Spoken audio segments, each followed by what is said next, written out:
चंडीगढ़ वाली है ना। नमस्कार, सत्ता का महासंग्राम देख रहे हैं आप। मैं हूं आपके साथ ब्रजेश चौक से। अब खबर चंडीगढ़ से।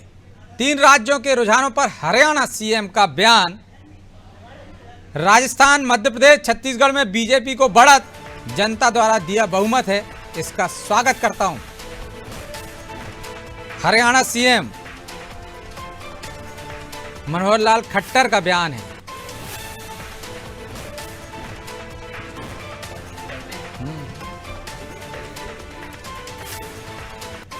जनता द्वारा दिए गए बहुमत का स्वागत किया है। उन्होंने क्या कहा है, चलिए सुनाते हैं आपको।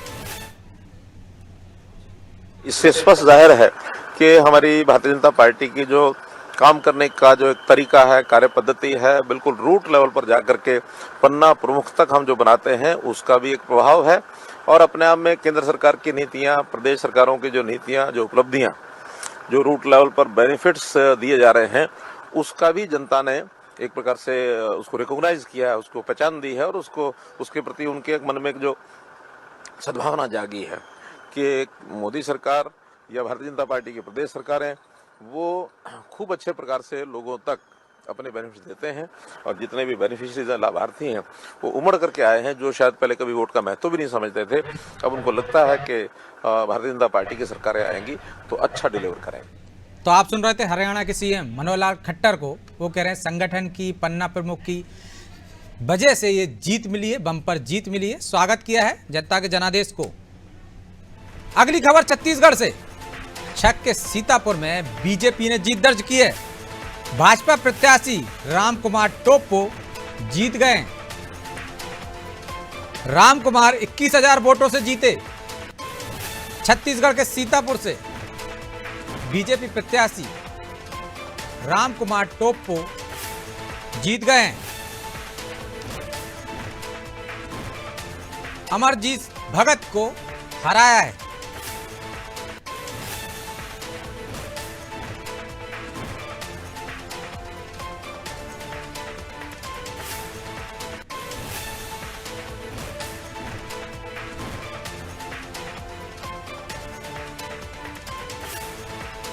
छत्तीसगढ़ से ही दूसरी बड़ी खबर। धर्मजयगढ़ विधानसभा में कांग्रेस की जीत। कांग्रेस प्रत्याशी लालजीत सिंह ने दर्ज की जीत। 9,637 वोटों से जीते।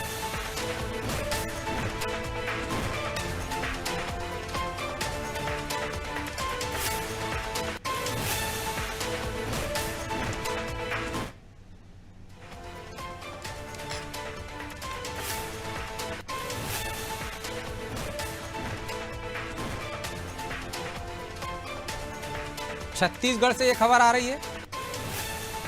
धर्मजयगढ़ से विधानसभा में कांग्रेस के प्रत्याशी थे लालजीत सिंह, जो जीत गए हैं।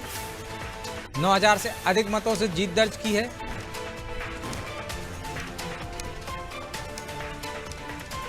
हरिश्चंद्र राठिया को हराया है।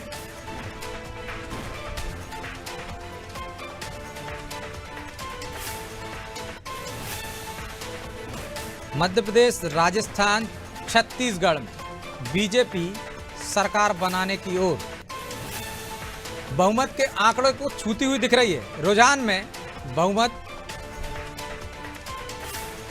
जो धीरे धीरे देख रहे हैं हम कि किस तरह से नतीजों में बदलता जा रहा है। जैसे रुझान है वैसे ही नतीजे आने लगे।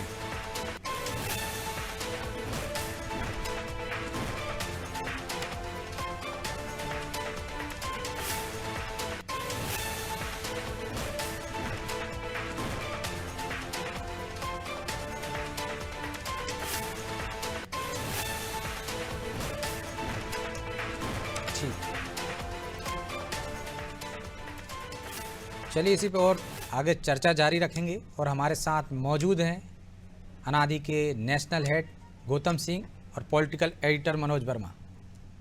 मनोज जी, छत्तीसगढ़ की बात करें, एक टैगलाइन लेकर चली थी कांग्रेस, भूपेश है तो भरोसा है। ये भरोसा डिग कैसे गया? देखिए, सब दूर हम देखें तो वो जिस भरोसे की गारंटी की बात कांग्रेस कर रही थी कर्नाटक के बाद, उस पूरी गारंटी पे कांग्रेस को भी भरोसा नहीं हुआ, क्योंकि उनके उप मुख्यमंत्री अगर चुनाव के पहले ही अपनी विपक्षी पार्टी को सीट जिता रहे थे कि वो 45-50 सीट जीत सकती है, तो आप कैसे मानेंगे कि उनको भरोसा रहा होगा। दूसरी एक बात है कि भरोसा केवल आपके बोलने से नहीं होगा, आपको डिलीवर करना पड़ेगा। जो हम पहले भी चर्चा कर रहे थे कि राजस्थान और मध्य प्रदेश का जो बेसिक अंतर हमने देखा है कि वहाँ भी योजनाएं ज़्यादा थी और महिलाओं को 90 लाख मोबाइल बांटने की बात अशोक गहलोत ने की थी। फिर आया कि कंपनियों ने हाथ खड़े कर दिए कि जो स्पेसिफिकेशन जितने पैसे में चाहिए वो नहीं मिल रहा है, इतनी डिलीवरी नहीं होगी। तो ये कहा गया कि हम कुछ महिलाओं को मोबाइल देते हैं, बाकियों के खाते में पैसा डाल देंगे। लेकिन 6 महीने के लंबे अंतराल में भी वो पैसा महिलाओं के खाते में नहीं गया। मध्य प्रदेश में इसको उलट देखिए, कांग्रेस कहती नारी सम्मान में 1,500 देंगे, मुख्यमंत्री उसके 15 दिन के अंदर लाडली बहना योजना लॉन्च करते हैं और 1 महीने के अंदर अंदर पहली किस्त महिलाओं खाते में चली जाती है और दूसरे 2 महीने बाद से वो राशि बढ़ के 1250 हो जाती है।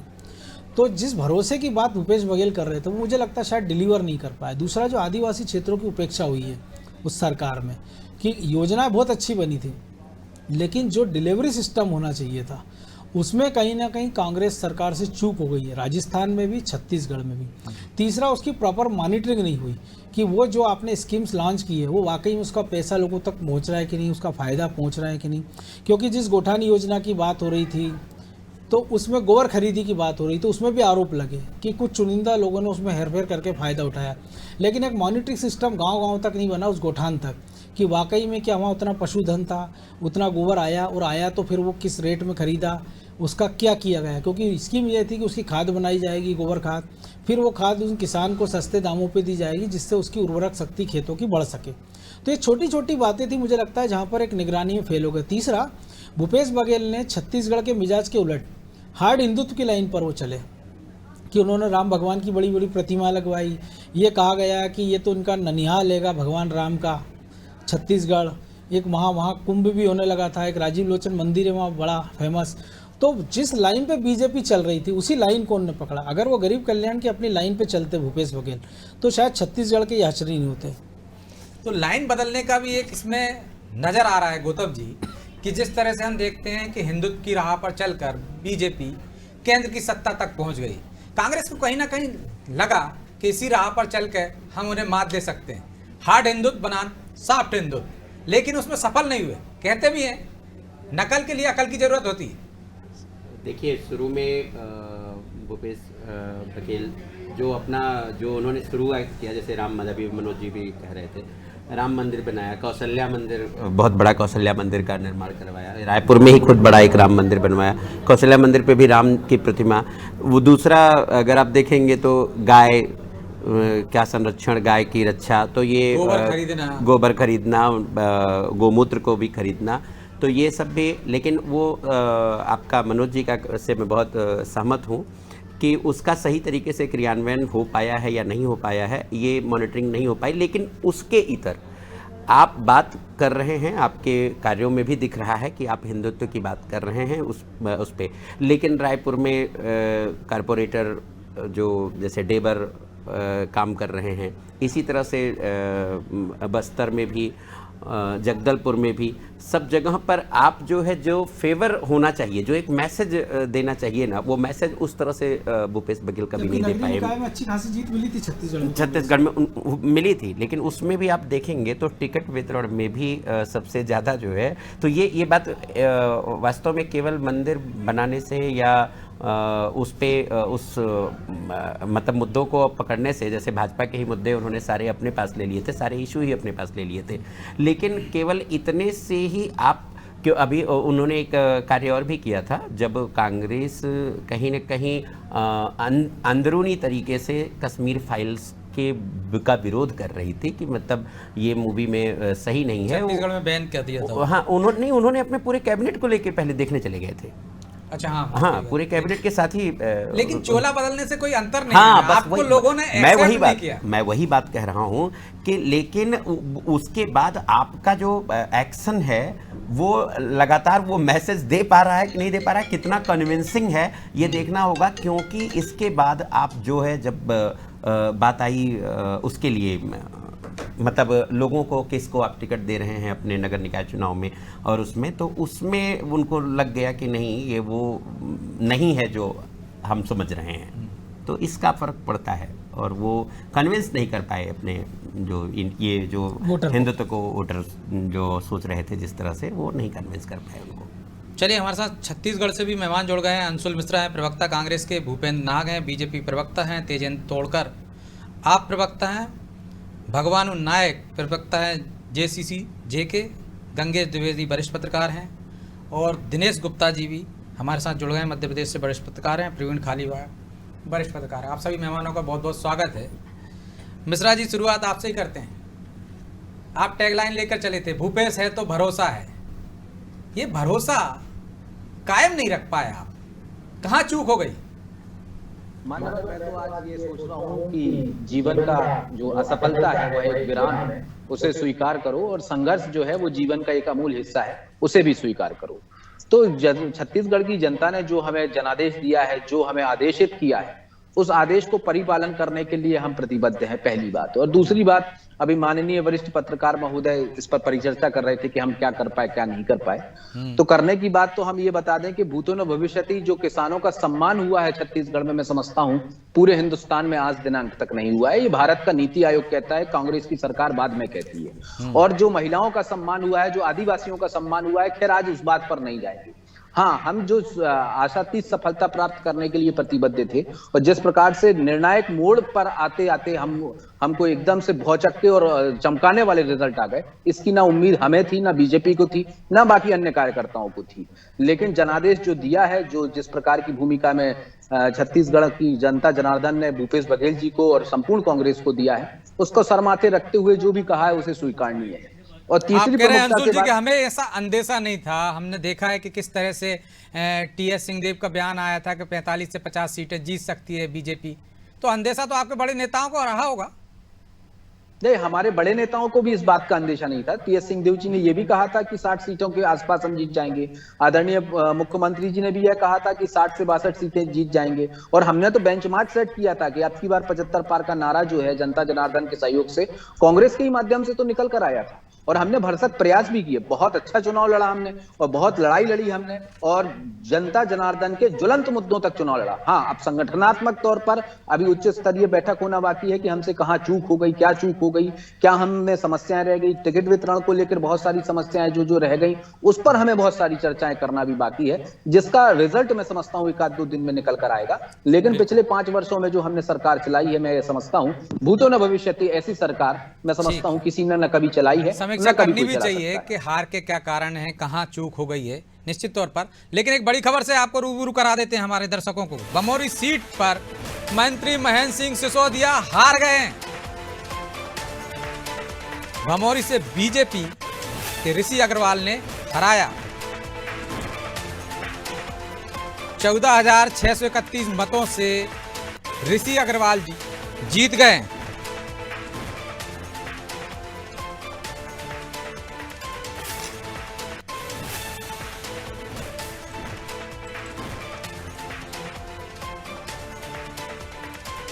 दूसरी बड़ी खबर गाड़ावाड़ा से आ रही है। बीजेपी के उदय प्रताप सिंह चुनाव जीत गए।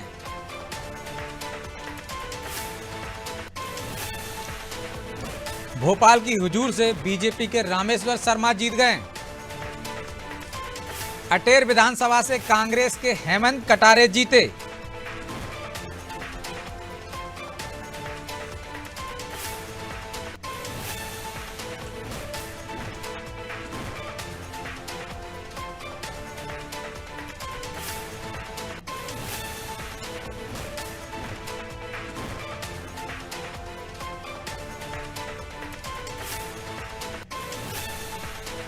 शिवराज कैबिनेट के मंत्री अरविंद भदौरिया चुनाव हार गए। तो हमारे साथ दिनेश गुप्ता जी भी जुड़े हुए हैं। गुप्ता जी, छत्तीसगढ़ की बात कर लेते हैं पहले आपसे।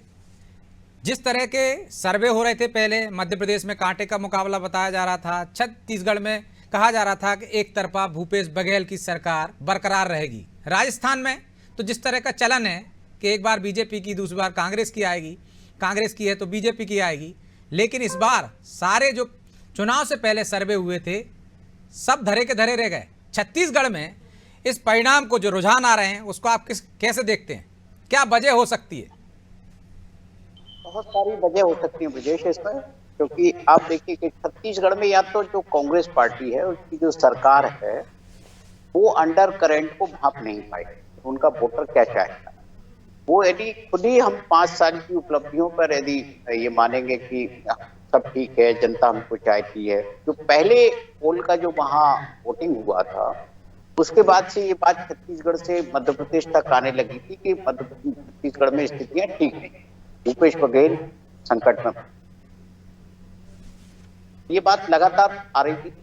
और ये इलेक्शन के जो एग्जिट पोल थे उसके पहले भी आ रही थी कि जो दुर्ग संभाग का इलाका है या बिलासपुर संभाग में भी या सरगुजा संभाग में जहाँ टी.एस. सिंहदेव की का जो प्रभाव क्षेत्र है वहां भारतीय जनता पार्टी ने जबरदस्त घेराबंदी। तो आप देखिए ना कि उनके जो ऑर्गेनाइजेशन है वो तो अपनी जगह काम करता है, और जो उनका बड़े नेता है उनको जिन मुद्दों को लेकर आगे बढ़ना है वो आगे बढ़ते हैं। आप देखिए जो बात होती है हमेशा प्रधानमंत्री आवास योजना जी, ये छत्तीसगढ़ में लगातार बात होती रही कि उन्होंने पैसा नहीं दिया, आवास नहीं बन पाए। इस बात को भारतीय जनता पार्टी ने मुद्दा तो बनाया था, वो लगातार उसके बड़े नेता कहते थे कि देखिए साहब हमने तो आवास भेजा था, ये लेना नहीं चाहते। बहुत सारी चीजें जो है वहाँ छत्तीसगढ़ में काम कर रही है। आप देखेंगे कि वहाँ 1 अप्रैल में जो घटनाक्रम हुआ था बेमेतरा के आसपास कहीं, जो ईश्वर साहू इसके बाद जो कैंडिडेट बने साजा के, तो उसका जो अंडर करंट था वो भी कहीं ना कहीं काम किया कि लोगों ने जो वो पोलराइजेशन वहाँ उस इलाके में जो हुआ, तो छत्तीसगढ़ में सामान्यतः माना नहीं जाता कि कोई पोलराइजेशन होगा, लेकिन जो आप देखिए ना कि रिलीजन के आधार पर कोई पोलराइजेशन हुआ, मोहम्मद अकबर जैसे लोग उसमें परेशानी में फंस गए। तो ये कहीं ना कहीं ये अंडर करंट इसको वो समझ नहीं पाई थी कि ये क्या कारण है। तो ये कहीं ना कहीं ये चूक है बड़े नेताओं की, या तो ये कह सकते हैं वो आत्मुख थे, उनका जो 5 साल की सरकार में भूपेश बघेल जी की कहीं ना कहीं जमीनी पकड़ खत्म हो गई होगी, इसलिए शायद ऐसे हालात। क्या इसके पीछे एक और वजह है क्या? जो टी.एस. सिंहदेव भी नाराज चल रहे थे लगातार, और उन्होंने इस बार कह भी दिया था कि मैं यदि सीएम नहीं बनूंगा तो ये मेरा आखिरी चुनाव है। तो ये गुटबाजी भी कहीं असर डालती दिख रही थी क्या आपको? और जो लास्ट में हमने देखा कि महादेव ऐप वाला मामला आया था, तो जो चेहरा था एक, उस चेहरे पर जो दाग लगा, शायद वो भी एक फैक्टर रहा। देखिए ज्वाइंट एफर्ट तो ब्रजेश होता है हमेशा। आप पार्टी यदि जो है भारतीय जनता पार्टी से केवल कांग्रेस यही सीख ले कि हमको चुनाव के समय सारे मतभेद भुलाकर कैसे लड़ना है, तो शायद वो तब भी सरकार में वापसी कर सकती है। यदि हिंदी बेल्ट में उसकी ये हालत है कि मध्य प्रदेश में कपड़ा फाड़ राजनीति और छत्तीसगढ़ में महत्वाकांक्षाएं जोर मार रही हैं, तो फिर आप कैसे चुनाव जीत सकते हैं कोई भी? तो जनता को तो ये दिखता है ना, समझती है ना जनता। यदि आपने 2.5 साल का कमिटमेंट करके आपने जिस तरह का वहां सीन क्रिएट किया था, राजस्थान में भी क्या था, ये जो मध्य प्रदेश में तो हो गया था सत्ता परिवर्तन। तो ये जो तीनों राज्य थे जो कहीं ना कहीं कांग्रेस की नीतियों, इनके नेताओं के जिद के कारण कि हमें इसको नहीं बनाना, इसको नहीं बनाना, उसके कारण जो कांग्रेस पार्टी इन राज्यों में पिछड़ी है। अब आगे आप देखिए ना, इसकी चुनौतियां कांग्रेस की अब इन राज्यों में ज्यादा होंगी। कांग्रेस के लिए ये जो 20 साल थे ये तो ठीक है, आगे के आप 10-20 साल और सोचिए कि वो किस तरह से सरवाइव करेगी। ठीक है गंगे जी, कैसे सरवाइव करेगी कांग्रेस? चुनौतियां बहुत हैं, जिस तरह से गुटबाजी देखने को मिल रही है, चाहे राजस्थान की बात करें, चाहे हम छत्तीसगढ़ की बात करें। केंद्रीय आलाकमान का समन्वय नहीं बना पा रहा है, या उस पर भी भरोसा नहीं है? यदि 2.5 साल का फार्मूला लाए थे तो वो उस पर अमल नहीं करवा पाए। निश्चित तौर पर देखिए, हालांकि किसी प्लेटफॉर्म में सार्वजनिक रूप से स्वीकार नहीं किया गया 2.5 साल का फार्मूला, लेकिन इसको इनकार भी किसी ने नहीं किया। अभी आखिरी बस लोग ये बोलते रहे कि नहीं ये फार्मूला नहीं था, लेकिन लगातार टी.एस. बाबा इसी बात को लेकर खड़े रहे, और उनके क्षेत्र में मुझे लगता है ज्यादा काम भी नहीं हुआ इसी वजह से। उनके समर्थक, उनके चाहने वाले लोग वेट करते रहे कि टी.एस. बाबा मुख्यमंत्री बने तो हम अपने कुछ काम करें। एक ये बड़ा कारण रहा जो सरगुजा में जो बड़ी हार आ रही है, उधर जो तेजी से पिछड़ रही है, बिहार तो नहीं हुई है लेकिन जो पिछड़ी हुई दिख रही सीटें, उसका एक बड़ा कारण यही है। इसी तरह देखिए शहरी क्षेत्रों का खासतौर पर इंफ्रास्ट्रक्चर पे, और शहरी क्षेत्र के लोग पसंद करते हैं। मुझे लगता है शहरी क्षेत्र में अगर इंफ्रास्ट्रक्चर पे अच्छा काम होता तो यहाँ पे ठीक ठाक परिणाम आते। तो एक ही मोटा मोटा आंकड़ा दिखा के शहरी क्षेत्रों में भाजपा का को बढ़त मिलेगी, लेकिन ग्रामीण क्षेत्रों में जो घटी है सीटें घटती हुई दिख रही है, तो नाम नहीं आया, लेकिन जो घटती हुई दिख रही है इसमें मुझे लगता है कि एक तो महतारी वंदन योजना, खासतौर पर मैं इस योजना को भाजपा लेके आई, लेकिन कांग्रेस इसको समय पर समझ नहीं पाई। पहले चरण का मतदान हो गया और काफी वक्त हुआ, दिवाली में आके भूपेश बघेल जी ने इस पे इससे अच्छी योजना गंगेश जी मैं आपको रोक रहा हूं, लौटूंगा आप ही के पास और आप अपनी बात पूरी कीजिएगा, लेकिन एक बड़ी खबर से दर्शकों को रूबरू करा देते हैं। खिलचीपुर विधानसभा में भाजपा जीत गई है। बीजेपी प्रत्याशी हजारी लाल दांगी जीते हैं, 14,868 मतों से जीते हैं। दिग्विजय सिंह के भतीजे को हराया है। दिग्विजय सिंह के भतीजे हैं और खिलचीपुर से चुनाव मैदान में थे, कमलनाथ सरकार में मंत्री भी थे।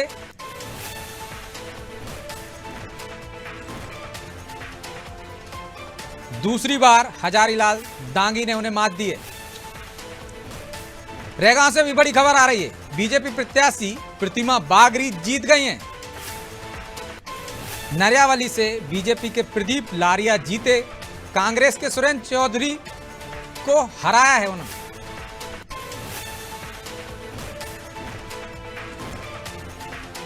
रेगांव नरियावली से बीजेपी को जीत मिली है।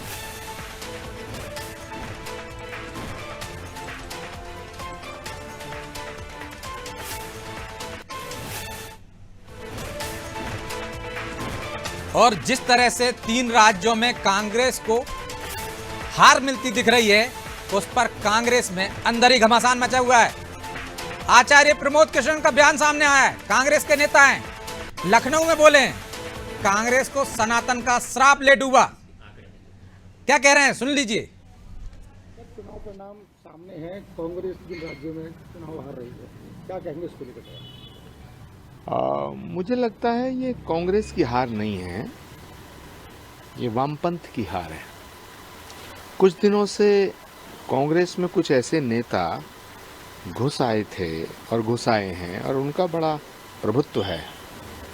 कांग्रेस के सभी फैसलों में उनकी बड़ी महत्वपूर्ण भूमिका है और वो कुछ नेता कांग्रेस को महात्मा गांधी के रास्ते से हटाकर वामपंथ के रास्ते पे ले जाना चाहते हैं और ले जा रहे हैं। तो कांग्रेस पार्टी महात्मा गांधी के रास्ते पे चलकर यहाँ तक आई है। महात्मा गांधी जी की सभा की शुरुआत रघुपति राघव राजा राम पतित पावन सीताराम से होती थी। आज उस कांग्रेस को सनातन के विरोधी पार्टी के रूप में जाना जाने लगा है। ये दुर्भाग्य है। कांग्रेस पार्टी ने अगर ऐसे नेताओं को नहीं निकाला तो कांग्रेस पार्टी की हालत बहुत जल्दी AIMIM जैसी हो जाएगी। कांग्रेस पार्टी के नेतृत्व को इस पर गंभीरता से विचार करना चाहिए और कांग्रेस को महात्मा गांधी, पंडित नेहरू, इंदिरा गांधी, राजीव गांधी की कांग्रेस रहने दिया जाए। कांग्रेस को महात्मा गांधी के रास्ते से हटा के मार्क्स के रास्ते पे ले जाने वाले जो नेता हैं, इनको बाहर का रास्ता दिखाना चाहिए। अगर बात करें तेलंगाना में कांग्रेस जीत गई है, वहीं छत्तीसगढ़ तक टक्कर। प्रमोद कृष्णन पहले भी कांग्रेस नेताओं को और कांग्रेस को आईना दिखाते रहे हैं। बोले हैं सनातन का श्राप ले डूबा है। यह सनातन का विरोध करने वालों का अभिशाप है। वामपंथियों की हार बता रहे हैं दिनेश जी। पहले भी मध्य प्रदेश में जिस तरह से कमलनाथ जी ने कथा कराई थी, उन्होंने इस पर आपत्ति जताई थी। पहले भी नसीहत देते रहे हैं, सलाह देते रहे हैं और 3 राज्यों में मिली करारी हार के बाद सीधा अटैक, सनातन का श्राप ले डूबा। क्या सही कह रहे हैं प्रमोद कृष्णन? नहीं ब्रिजेश जी, मैं बिल्कुल उनसे इत्तेफाक नहीं रखता। उनका अपना हो सकता है, क्योंकि प्रमोद कृष्णन उस तरह के कांग्रेस में जिन नेता, हम कांग्रेस नेता भले ही हो सकते हैं, लेकिन कांग्रेस में उस तरह के नेता नहीं है तो उनकी कोई राय बहुत महत्व रखती हो। देखिए, इस पूरे चुनाव में आप तीनों राज्यों के चुनाव में आप देखिए कि एक आध बार जो जैसे राजस्थान का घटनाक्रम है जिसका प्रधानमंत्री जी ने जिक्र किया था, या लाल का जो घटनाक्रम था, तो ऐसे घटना पॉइंट ऑर्डर किया बहुत सारे आप जिस पर चर्चा होती है। मध्य प्रदेश में भी हुआ था, कह दी राम मंदिर का आपने पोस्टर लगाया, उस पर विवाद हुआ, हट गया। लेकिन जो पोलराइजेशन हम देखते हैं ब्रजेश जी, वो पोलराइजेशन तो नहीं दिखाता हमको कि जो है सनातन के का मामला हो या दूसरे मामले हो। जिस तरह से कांग्रेस पार्टी ने स्टालिन के बयान के बाद पूरे इंडिया गठबंधन को पीछे कर दिया, तो वो तो अपनी नीति पर कायम थे, वो तो अपने हिसाब से चुनाव लड़ रहे थे। लेकिन जो कांग्रेस जिन चीजों को नहीं समझ पाई, जो मैंने छत्तीसगढ़ के बारे में कहा, मध्य प्रदेश में भी वो ये मान के चले, वो जो उसका जो इकोसिस्टम खुद के क्रिएट किया हुआ जो इकोसिस्टम होता है ना कि एंटी इनकम्बेंसी, हम जीत रहे हैं, तो वो जो खुद ही कह रही थी उसी इकोसिस्टम को वो सुन रही थी। वो ये नहीं समझ पाई कि लाडली बहना का जो ये तो स्कीम अभी है, लेकिन तो शिवराज का कनेक्ट है महिलाओं के साथ, महिलाओं से उन्होंने जिस तरह से एक रिश्ता बनाया है मामा भांजे का या भाई बहन का, वो रिश्ता बहुत मायने रखता है। ये सनातन से भी आगे का रिश्ता है। आप इसे आप जो अपनी परंपरा से देखिए ना कि इस तरह का रिश्ता कितना महत्वपूर्ण होता है। तो जब आप इस तरह का रिश्ता रख नहीं सकते, तो आप जो आपके पास मुद्दा है, आप नारी सम्मान की बात जिस कह रहे हो कि आप भारतीय जनता पार्टी ने नकल कर ली, आपने खुद देखी ना कि कांग्रेस के कितने नेताओं ने ये बात कितनी जोर से कही कि हम नारी सम्मान ला रहे हैं। जब इनका वचन पत्र आ रहा था तो क्या हो रहा था, कपड़ा फाड़ राजनीति। यही राजनीति हमने छत्तीसगढ़ में भी देखा, राजस्थान में भी उसी तरह की राजनीति थी। तो इसमें सनातन कहां से आ गया? जब कांग्रेस ही कांग्रेस के कपड़े फाड़ने पे तुले हुए हैं, तो इसमें हम सनातन ढूंढना, हिंदू मुस्लिम ढूंढना, इन सब का क्या है? वो रिव्यू करने की बात है कांग्रेस को। या जो प्रमोद कृष्णन जैसे लोग हैं, इनको इस तरह से धार्मिक बातों करने की बजाय ये बताना चाहिए कि कांग्रेस में कि आपकी नीति कहाँ गलत है। लेकिन एक आम धारणा तो बन रही है, चर्चा में भी कई बार आता है कि वामपंथियों के हाथों में चली गए हैं कांग्रेस के नेता और कांग्रेस की विचारधारा। जो वो कह रहे हैं कि जो मूल विचारधारा थी, कहीं ना कहीं इससे तो आप सहमत होंगे कि उसको कांग्रेस ने छोड़ दिया है या उससे पीछे छोड़ाने की कोशिश कर रहा है। जो एक वोट बैंक रहा होगा उसका, उसमें भी तो थोड़ा असमंजस होगा, किसका होगा वो? नहीं, बिल्कुल नहीं ब्रजेश जी, मैं आपको कह रहा हूँ कि हम किसी नेता के नजरिए से चीजों को नहीं देखें। हम ये देखें कि कांग्रेस का जो रीजनल लीडरशिप है वो खत्म हो गई। यदि आप ज्योतिरादित्य सिंधिया भारतीय जनता पार्टी में शामिल हो जाते हैं तो आपकी लीडरशिप खत्म हो। आप राजस्थान में आप देखिए ऐसे बहुत सारे नेता शामिल हुए भारतीय जनता पार्टी में, राज्यों में नहीं हुए। 2014 में यदि कांग्रेस पार्टी हारी थी तो वो अपनी वामपंथी नीतियों के कारण नहीं हारी थी। वो एक नॉन पॉलिटिकल प्राइम मिनिस्टर को जिस तरह से उन्होंने अकेला छोड़ दिया था कांग्रेस ने, कि लोग उन पर आरोप लगते रहे, उनकी सरकार पे आरोप लगते रहे, मंत्री जेल चला जाए, मंत्री गिरफ्तार हो जाए, तो ये जो चीजें थी। और कांग्रेस क्या कर रहे थे, कांग्रेस की हंस रहे थे। वो कहीं ना कहीं भारतीय जनता पार्टी के सुर में सुर मिल रहे थे, वो वामपंथियों को नहीं मिला रहे थे। तो ये जो फर्क है, क्या आप कांग्रेस पार्टी को कमजोर करके भारतीय जनता पार्टी को तरह से मजबूत कर रहे हो, उसमें आपका जो बात करते हैं कि आप विचारधारा की बात नहीं है, आप अपनी पार्टी के साथ नहीं रह पाए। जो कांग्रेसी ये सवाल उठा रहे हैं, उन्होंने कभी सोचा कि वो कांग्रेस की जीत के लिए क्या कर रहे हैं? उन्होंने कितने पोलिंग स्टेशन पर वर्क किया, आपको सूची अपडेट हो रही, तब उन्होंने कितने लोगों को नाम मतदाता सूची में है कि नहीं, जो काम भारतीय जनता पार्टी करती है। आप वो काम तो करने पड़ेंगे ना आपको ग्राउंड लेवल पर। इसमें विचारधारा कहां से आ गई? यदि आपने भारतीय जनता पार्टी आधा पन्ना प्रमुख बना दी है,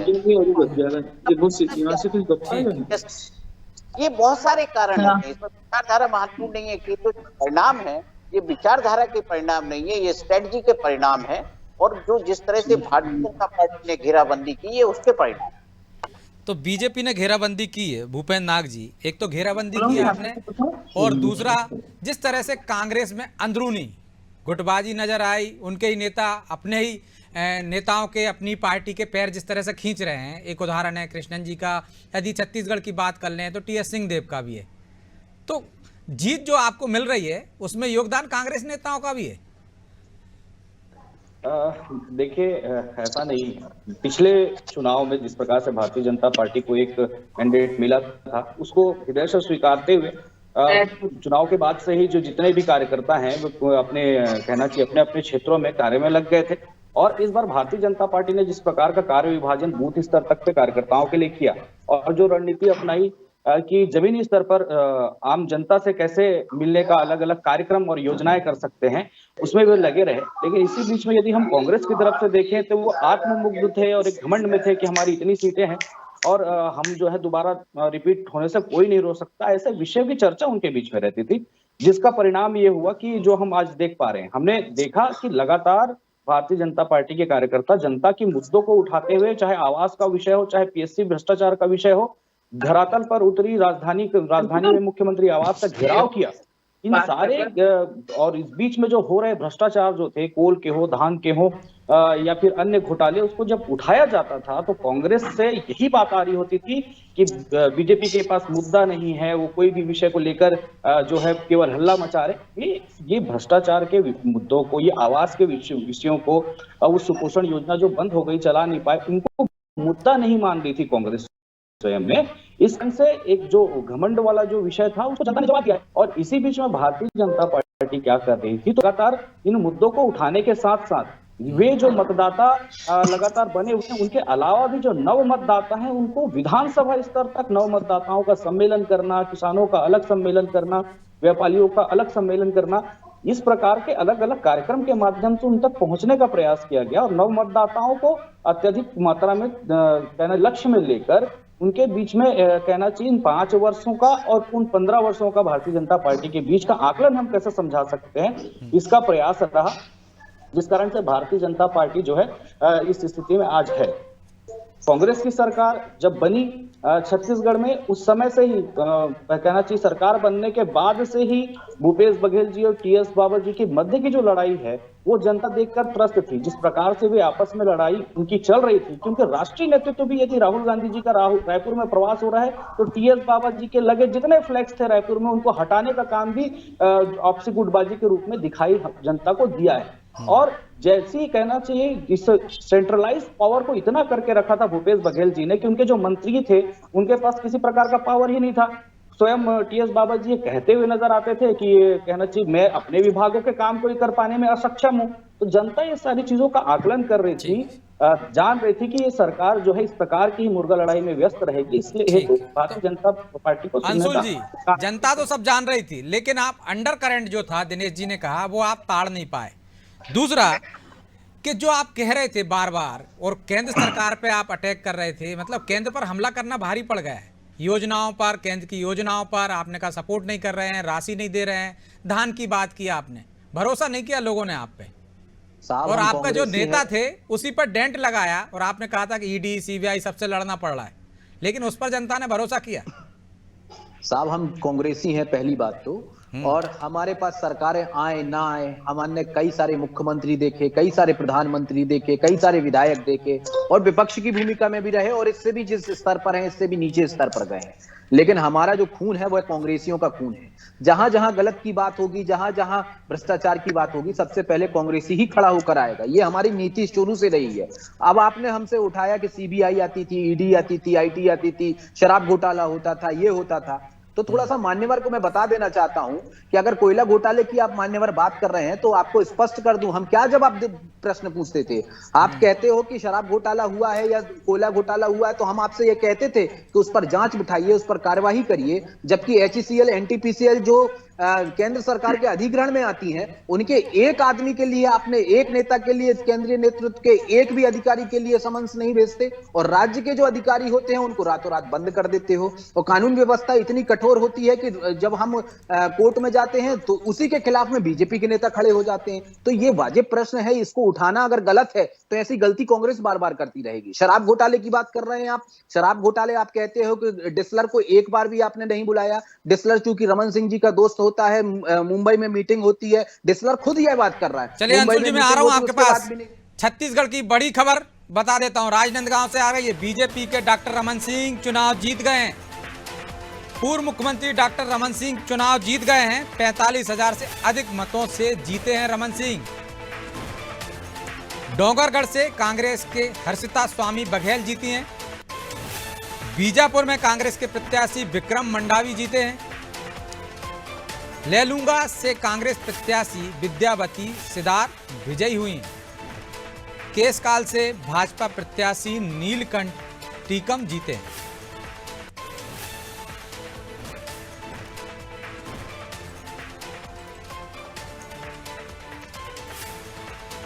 बीजापुर में कांग्रेस के प्रत्याशी विक्रम मंडावी जीते हैं। केसकाल से भाजपा प्रत्याशी नीलकंठ टेकम जीती हैं, टीकम। लेलूंगा से कांग्रेस प्रत्याशी विद्यावती सिदार विजयी हुई हैं।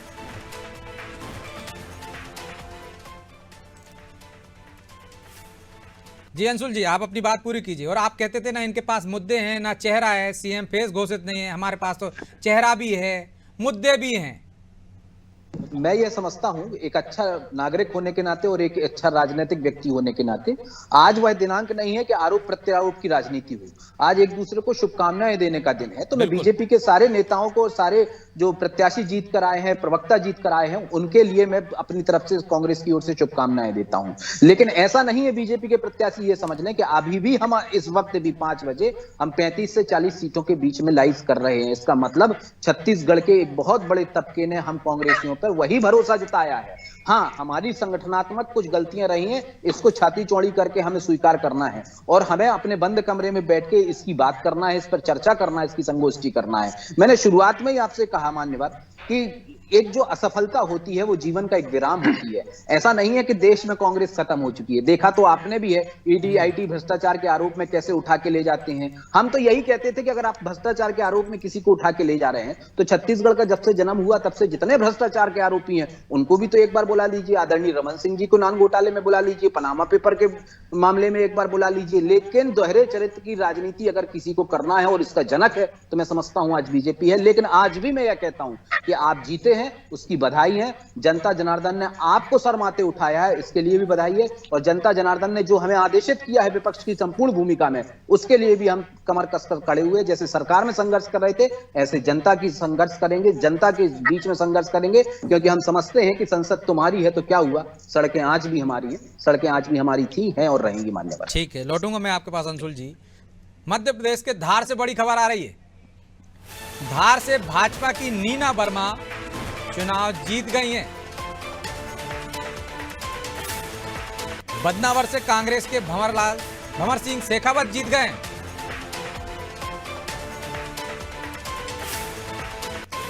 सरदारपुर से कांग्रेस के प्रताप ग्रेवाल चुनाव जीत गए। गंधवानी से कांग्रेस के उमंग सिंगार ने भी जीत दर्ज की है। कुच्छी से कांग्रेस के सुरेंद्र सिंह बघेल जीत गए। मनावर से कांग्रेस के हीरालाल अलावा चुनाव जीत गए। धर्मपुरी से कांग्रेस के पंचीलाल मेड़ा ने भी जीत दर्ज की है।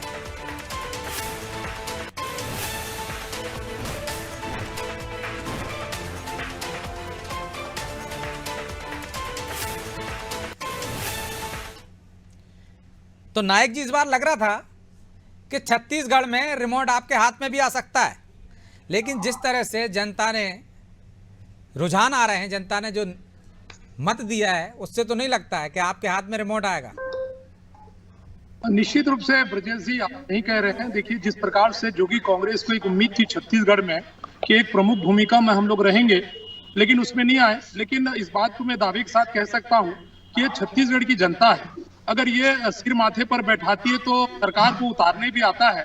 और विपक्ष में रहते हुए भारतीय जनता पार्टी भी विपक्ष में थी, हम भी थे, आप पार्टी विपक्ष में थे, और हमने अपनी बातों को जनता के सामने रखा। सरकार ने जो बीते 5 साल में जो घोटाले किए, जो सरकार में रह करके जनता की अत्याचार किया, चाहे आप शराब घोटाले की बात हो, गोबर घोटाले। नायक जी, आपको मैं बीच में रोक रहा हूं, फिर लौटूंगा। आपके पास एक बड़ी खबर आ रही है मध्य प्रदेश से। बुधनी से शिवराज सिंह चौहान 1,04,974 वोट से जीते हैं। कांग्रेस प्रत्याशी को बड़े मार्जिन से हराया है। 1 लाख से अधिक मतों से जीते हैं शिवराज सिंह चौहान।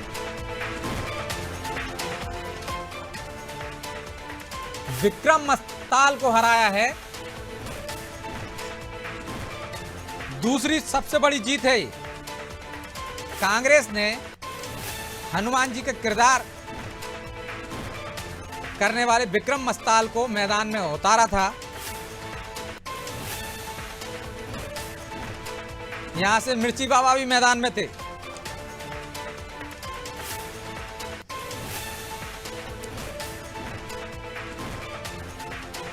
अपना ही रिकॉर्ड तोड़ते हुए शिवराज सिंह चौहान।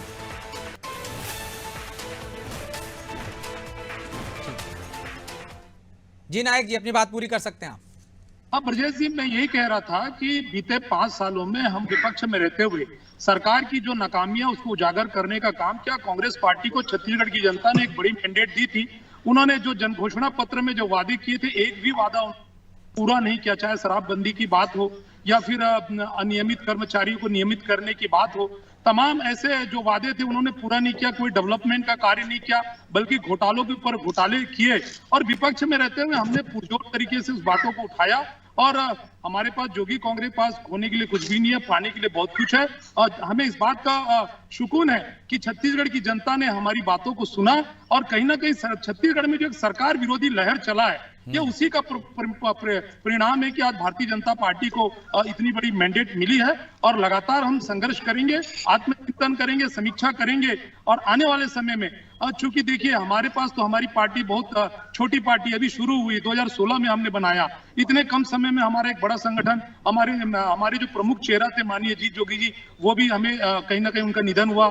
हमारे ऊपर ऑपरेशन लोटस, ऑपरेशन पंजाबी चला, कई हमारे नेता छोड़ के चले गए। बावजूद इसके अमित जोगी जी पूरे दमदारी के साथ 80 विधानसभा में जो है वो चुनाव लड़े, दमदारी के साथ एक माहौल बनाया और सरकार के खिलाफ जो एक माहौल बनाया, उसका कहीं ना कहीं जो लाभ है आज भारतीय जनता पार्टी को मिला है। और कहीं ना कहीं जो परिवर्तन की लहर चली है, कहीं ना कहीं ये जनता है साहब, ये पब्लिक है जो सब जानती है। अगर ये सिर में बैठा सकती है तो इसे उतारने भी आता है।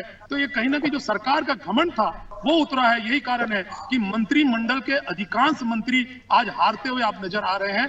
और आने वाले समय में हम हमारे संगठन को मजबूत करेंगे, सड़क पर उतरेंगे और हमेशा लगातार की तरह युवाओं के लिए, किसानों के लिए, महिलाओं के लिए आवाज को हम बुलंद करते रहेंगे। तो गंगेश जी, क्या जोगी कांग्रेस की भूमिका भी देखते हैं? जिस तरह से उन्होंने अधिकांश सीटों पर उम्मीदवार उतारे थे, तो कांग्रेस को सत्ता से बाहर करने में जोगी कांग्रेस की भी रोल रहा है, या जो वादा खिलाफी की वो बात कर रहे हैं शराबबंदी से लेके अन्य मुद्दों की, ये भी बघेल सरकार के खिलाफ गया? देखिए, निश्चित तौर पर महतारी वंदन योजना के अलावा सेकंड कारण ये भी था कि जोगी कांग्रेस ने 12 कांग्रेस राज्यों को उतारा टिकट से। उसके अलावा और भी करीब 80 से अधिक सीटों पे जोगी कांग्रेस के प्रत्याशी उतरे। जोगी कांग्रेस कहीं ना कहीं कांग्रेस से टूट कर बनी हुई संस्था है, एक राजनीतिक पार्टी है। तो निश्चित तौर पर जो वोट प्रभावित हुए, मेरे ख्याल से बहुत सारे वोट जो है कांग्रेस के इससे प्रभावित हुए। यही वजह है कि कई सारे मतलब जो हम लोगों ने आकलन किया था उसमें माना जा रहा था कि 28 से 29 सीट में कड़ा मुकाबला है। और यही वो सीट थी जिसमें मामला त्रिकोणीय या चतुष्कोणीय हो जा रहा था। कहीं कहीं पर आम आदमी पार्टी ने बिलासपुर क्षेत्र में अच्छा खासा मेहनत किया था, लेकिन आम आदमी पार्टी का भी उस तरह का रिजल्ट नहीं दिखा इस चुनाव में। मुझे लग रहा था कि इस चुनाव में कहीं कहीं खाता खोलती दिखेगी आम आदमी पार्टी, क्योंकि उन्होंने लंबे समय तक मेहनत की। लेकिन चुनाव आते आते उनका जो है कहना चाहिए टेम्पो कम हो गया। धीरे धीरे उन्होंने चीजों को कम किया। हो सकता है कि इंडिया गठबंधन की वजह से ऐसा किया हो कि कांग्रेस का चूंकि यहाँ पे बहुमत है, बहुत ज्यादा कांग्रेस के खिलाफ चीजें न जाए, ये भी एक वजह हो सकती है। लेकिन चुनाव के मतलब आचार संहिता लगने पहले और उसके बाद भी केजरीवाल जी आए, भगवंत मान सिंह जी आए, बिलासपुर क्षेत्र में लोगों ने खासी मेहनत की। मुझे लगता है जिस तरह से चीजें कांग्रेस की जो सीटें कम होती दिख रही है, उसमें एक बड़ा कारण जोगी कांग्रेस का भी बहुत सारे सीटों में मैदान में उतरना है। अब जैसे भूपेश बघेल जी की सीट पर भी देखिए वो स्वयं अमित जोगी उतरे हैं, तो वहां पर ये माना जा रहा है कि खासकर एसटी सीटें और आदिवासी एसटी सीटें, ऐसे वोटर्स और एसटी वोटर्स, ये दोनों वोटर्स जो है कहीं ना कहीं जोगी कांग्रेस उसको प्रभावित कर रही होगी। तो ये वजह कि दो वहां पर तो टक्कर है बढ़ गई ज्यादा। इसी तरह और भी सीटों पे आया है। तो दिनेश जी, जोगी कांग्रेस का फैक्टर रहा है एक छत्तीसगढ़ में। मध्य प्रदेश में हमने देखा कि किस तरह से आम आदमी पार्टी भी मैदान में उतरी थी, बसपा सपा भी मैदान में उतरी थी, और अमित शाह ने तो यहाँ तक कह दिया था कि यदि ये दल बसपा और सपा कहीं हमारी मदद करते हैं तो उनकी मदद करनी चाहिए। क्या आपको लगता है कि मध्य प्रदेश में तीसरा फैक्टर काम करा कुछ? भाजपा की इस तरह से रुझान आ रहे हैं, यदि ये परिणाम में बदलते हैं तो सत्ता में बरकरार रहती है, तो इसमें भी यहाँ भी मध्य प्रदेश में भी इन अन्य दलों का सहयोग रहा है। निश्चित तौर पर अन्य दलों का सहयोग। जी दिनेश जी। ब्रजेश जी, देखिए ये जो डिटेल रिजल्ट जब आएंगे जब डिटेल रिजल्ट देखेंगे कहाँ कितना प्रभाव पड़ा है, कितने परसेंट वोट हर जीत, तो उसके बाद ये पता लगेगा कि कहीं कोई नुकसान हुआ कि नहीं हुआ। लेकिन जो सामने दिखाई दे रहा है उसमें तीसरे दल तो कहीं दिख नहीं रहे। उन्होंने यदि डैमेज कहीं किया होगा तो जो हम देखते ना चंबल का इलाका हो या भिंड का इलाका हो, वहां ज्यादा प्रभावित करते हैं। जीजीपी की बात होती है कि गोंडवाना गणतंत्र पार्टी खड़ी थी, जयेश के खड़ा चुनाव था, कांग्रेस ने जयेश के कैंडिडेट को, जयेश के हीरालाल अलाव को टिकट दिया था। लेकिन जो है बहुत सारे फैक्टर एक साथ थे। जब एक एक कॉन्स्टिट्यूंसी का इलेक्शन देखेंगे, हमने अखिलेश वखिलेश की राजनीति भी देखी, अखिलेश यादव ने यहाँ बहुत कैंपेन किया, तो कहीं ना कहीं बुंदेलखंड की राजनीति पर भी इसका असर पड़ा हुआ, क्योंकि यादव वोट जो है मध्य प्रदेश में यदि वो कांग्रेस से दूर हुआ तो इसके पीछे निश्चित तौर पर कमलनाथ का बयान जिम्मेदार होगा। ऐसी चीजें हैं जो यादव वोटों को प्रभावित करती है, जिससे कांग्रेस को फायदा हो सकता है। लेकिन जो कहीं ना कहीं जो कांग्रेस के नेताओं का मध्य प्रदेश में खास तौर पर जिस तरह का उनका एरोगेंस लेवल था कि वो तो जीत रहे हैं, मतलब जनता उनको कंधे पर बिठा के ले जाने वाली है, ये केवल उसकी हार है। अन्यथा आप विनम्रता के साथ चुनाव लड़ते और मुद्दों के साथ चुनाव लड़ते तो हो सकता था कि 2018 आप दोहरा लेते। चलिए, छत्तीसगढ़ से भी एक बड़ी खबर आ रही है। सीएम भूपेश बघेल चुनाव जीत गए। पाटन सीट से भूपेश बघेल चुनाव जीत गए हैं। बीजेपी प्रत्याशी विजय बघेल को हराया। विजय भूपेश बघेल के भतीजे हैं।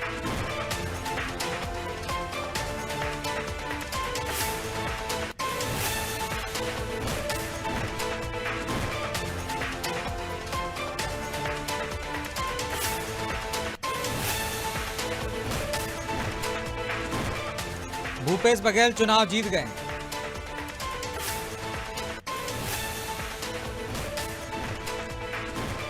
गौतम जी, सबसे लोकप्रिय चेहरा छत्तीसगढ़ में भूपेश बघेल, चुनाव उनके ही इर्द गिर्द लड़ा गया।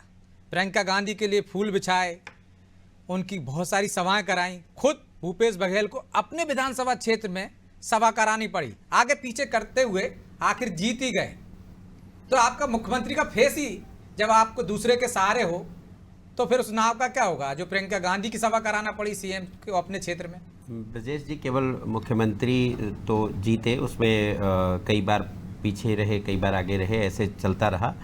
तो उसके अलावा 13 में से 10 मंत्री भी अभी तक पीछे चल रहे हैं।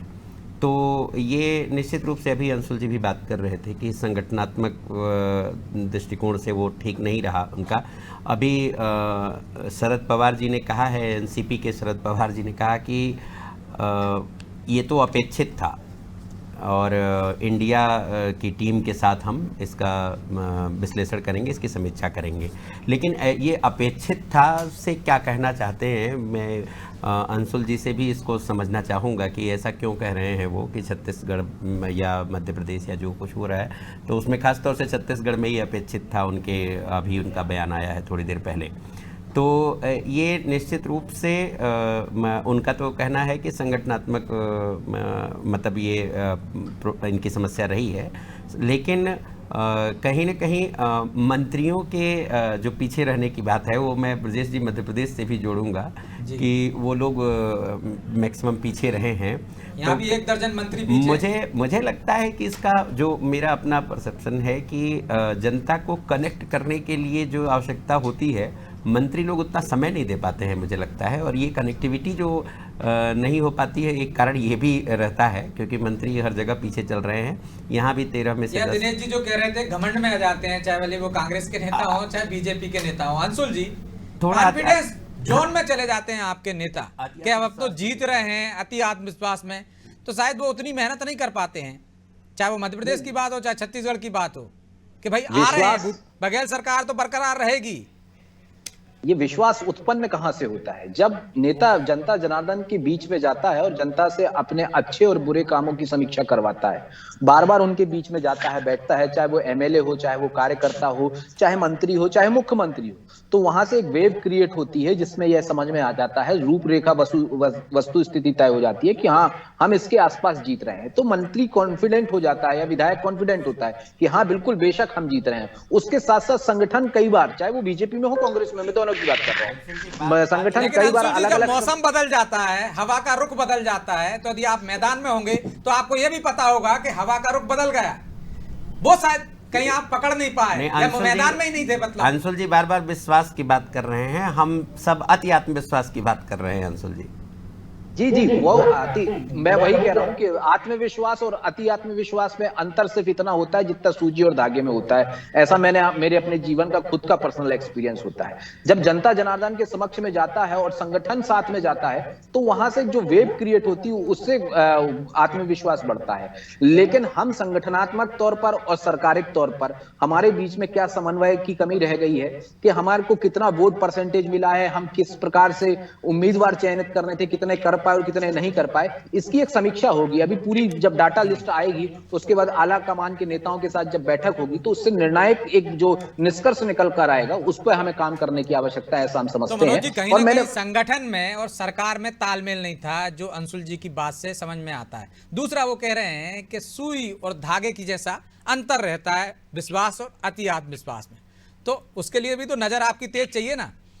बिल्कुल, जो सुई धागे की बात की है ना अंशुल जी ने, तो सुई धागा एक जोड़ने का काम भी करता है कि कहीं अगर कोई चीज़ फट गई है, रफू करने का है, लेकिन उस सुई को आप बिना धागे के अगर केवल चुभोने का काम करेंगे तो उसका परिणाम कुछ दूसरा निकलता है।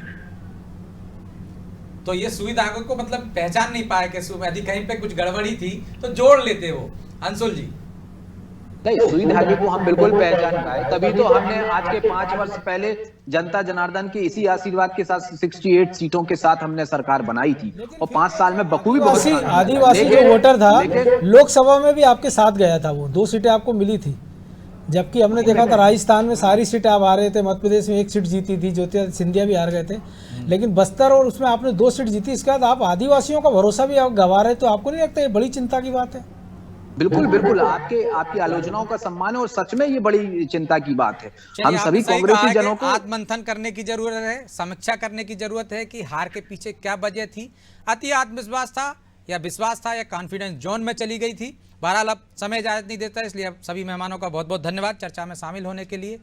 और हम आपको ले चलते हैं नेक्स्ट स्टूडियो में, जहां पर चारों राज्यों के समीकरण बताने जा रही हैं अमृता।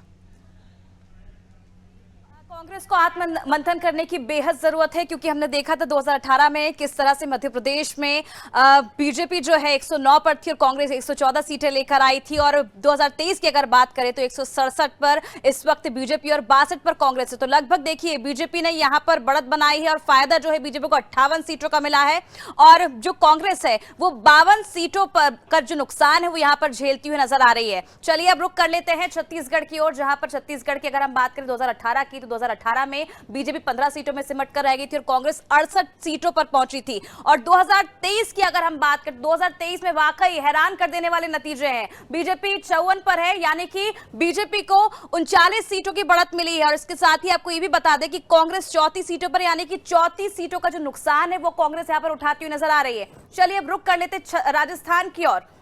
तो देखिए राजस्थान की अगर हम बात करें तो राजस्थान में किस तरह से 2018 में बीजेपी को नुकसान पहुंचा था। 73 सीटों पर बीजेपी सिमट कर रह गई थी, कांग्रेस को 100 सीटें मिली थी। लेकिन 2023 में बीजेपी 114 सीटों पर है, यानी कि 41 सीटों की बढ़त मिली और कांग्रेस 70 सीटें, यानी कि 30 सीटों का जो नुकसान है वो होता हुआ दिखाई दे रहा है। तो ये रहा राजस्थान का। अगर हम बात करें और आगे चलते हैं तेलंगाना की ओर, तेलंगाना की बात करें तो 2018 में बीआरएस को 88, कांग्रेस को 19 और बीजेपी को 1 सीट मिली थी। और 2023 की अगर हम बात करें तो बीआरएस को यहां पर 36 सीटें, यानी कि 52 सीटों का नुकसान हो रहा है, कांग्रेस को 67 सीटें, यानी कि 48 सीटों पर फायदा पहुंच रहा है। और बीजेपी यहां पर बढ़त बनाई हुई है पिछली बार के मुताबिक, यानी कि 8 सीटें, 7 सीटें इस बार 2023 में तेलंगाना में ज्यादा मिलती दिख रही हैं यहां पर। Over to you Brajesh ji.